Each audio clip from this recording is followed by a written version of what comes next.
Ben ritrovati! Oggi cucineremo insieme gli gnocchi di zucca con solo zucca, perché so che in giro ci sono un sacco di ricette dove c'è anche la patata insieme, ma a me piace che se sono gnocchi di zucca ci sia solo la zucca. Come vedete io utilizzo la zucca violina. So che in genere bisogna utilizzare la zucca mantovana, che è quella bassa, verde, più schiacciata, rotonda. Ma siccome a me piace cucinare anche per i bambini, la zucca violina è più dolce e quindi sapete il gusto poi fa la differenza quando abbiamo anche i bambini a tavola.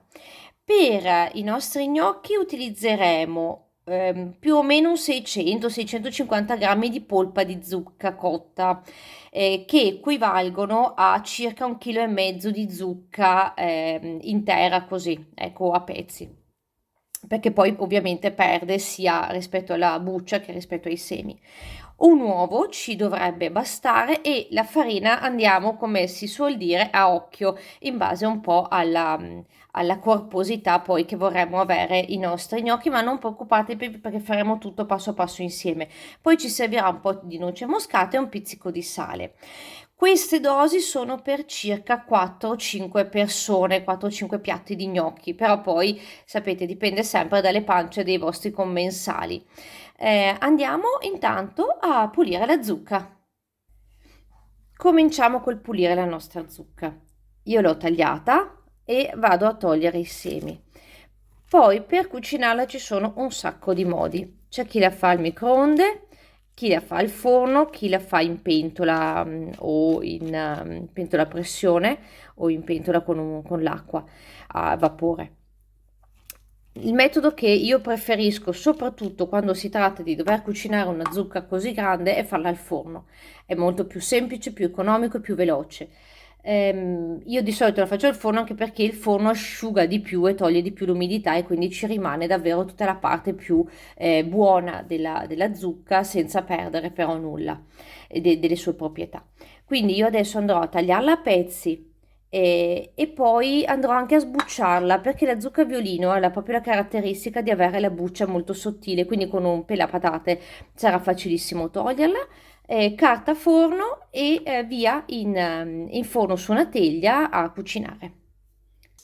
Ecco la nostra zucca pronta per essere infornata in forno ventilato più o meno a 160 gradi. Io ho fatto pezzettini, ho cercato di fare pezzettini omogenei in modo che sia più facile la cottura. Il tempo è quanto basta e ve ne accorgete quando infilando una forchetta vedete che sentite che la polpa è morbida. Più o meno ci vorrà una mezz'oretta comunque.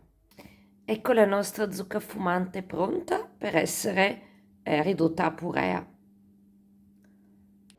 Andiamo a ridurre a purea la zucca. Io di solito uso il frullatore da cucina per andare meglio e fare anche più velocemente. Una volta ridotta a purea la zucca, uniamo l'uovo e cominciamo ad amalgamare unendo poi anche la farina.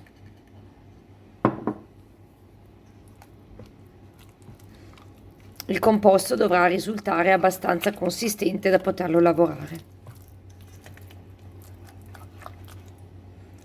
Ricordatevi di aggiungere anche il pizzico di sale e un po' di noce moscata.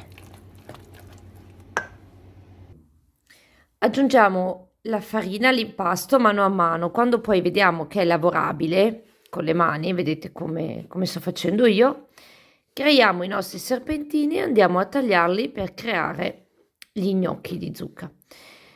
A me piace che siano morbidi, quindi li lascio morbidi anche in questa prima fase perché poi con la cottura comunque andranno già un po' ad addensarsi. Lavoriamo sempre con il piano ben infarinato per andare meglio e poi li andremo a disporre in una teglia intanto, anche lei infarinata. Abbondante acqua leggermente salata poi per la cottura. Quando l'acqua leggermente salata bolle, andiamo a mettere i nostri gnocchi. Aspettiamo qualche minuto dopo che sono venuti a galla e li raccogliamo con una schiumarola, pronti per essere mangiati. A parte nel frattempo prepariamo il condimento. A me piace molto burro e salvia per questo tipo di gnocchi, quindi faremo sciogliere un bel pezzo di burro e lo insaporiremo con la salvia. Se preferite però potete anche mettere un sugo diverso, un pomodoro oppure un buon ragù.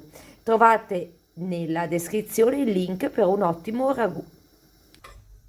Ed ecco il nostro piatto di gnocchi di zucca pronto per essere servito. Se volete potete anche aggiungere una grattugiatina di parmigiano reggiano, giusto per insaporire ancora un po' di più il piatto. E buon appetito! Se vi è piaciuto questo video ricordatevi di mettere un bel like e di iscrivervi al canale per tante altre gustose ricette anche con la zucca.